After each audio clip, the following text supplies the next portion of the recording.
Alors, salut tout le monde, bienvenue dans ce petit web journal qui sera probablement le dernier avant la réélection de Donald Trump. J'ai été banni de Twitter, comme vous le savez, et on est rendu en dictature là, de façon manifeste, là, c'est visible. Je veux dire, ce qu'il dit essentiellement, c'est que merde, j'ai perdu le fil de ma pensée, là. Excusez-moi. C'est dérangeant parce que j'ai ces lunettes-là qui sont pas les mêmes. Là.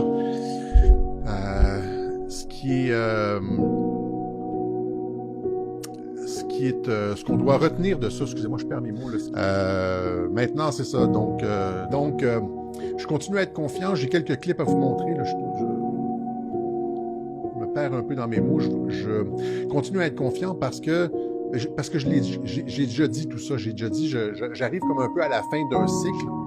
J'avais l'impression d'avoir fait le tour de la cour avec le COVID, d'avoir tout dit pas mal, de me répéter, etc. Puis là, maintenant, c'est un peu la même chose avec l'élection et avec la présidence Trump. Ça fait 3 ans que je le fais. Je commence à avoir l'impression de tout avoir dit. Et là, ce que ça voudrait dire, c'est que l'ensemble du camp Trump aurait menti. Sidney Powell a menti avec le Kraken. Mike Flynn a menti. Tout le monde a menti. Le général McInerney a menti. Vous comprenez? Et donc si on réfléchit correctement, il faut admettre des choses totalement inadmissibles, que tout le monde l'a trahi, que tout le monde a menti. Alors les fois où il semblait y avoir plus d'espoir sont les moments qui ont été les meilleurs moments pour moi parce que je n'abandonne jamais. Hein? Donc c'est un peu à ça, ce à quoi on est convié présentement. Ne pas abandonner, hold the line. L'armée est dans le coup. L'armée avait dit hold the line. Voilà, donc, je veux dire, de ceux qui manifestent généralement pour le président, le mouvement Make America Great Again. On en a d'autres ici. Et c'est ça, donc.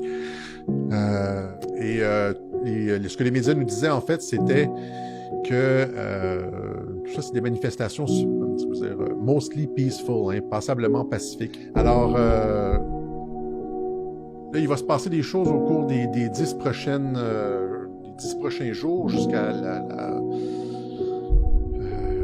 jour de l'inauguration auquel Trump ne participera pas. Et c'est ça, donc moi, comment les choses vont se dérouler, c'est difficile exactement à prévoir, là, mais je garde la même confiance que c'est vraiment juste une petite... un petit coucou, vous voyez que je suis fatigué, que je suis pas vraiment là. On veut évidemment continuer à opérer, mais vous comprenez qu'il y a beaucoup en jeu au cours des 10 prochains jours.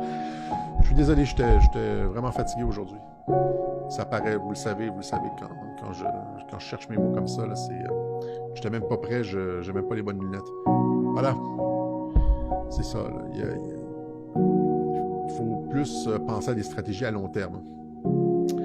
Mais si Trump ne rentre pas, c'est ça, c'est comme en URSS, il va falloir penser à long terme. C'est tout ce que j'avais pour vous aujourd'hui. Je m'excuse pour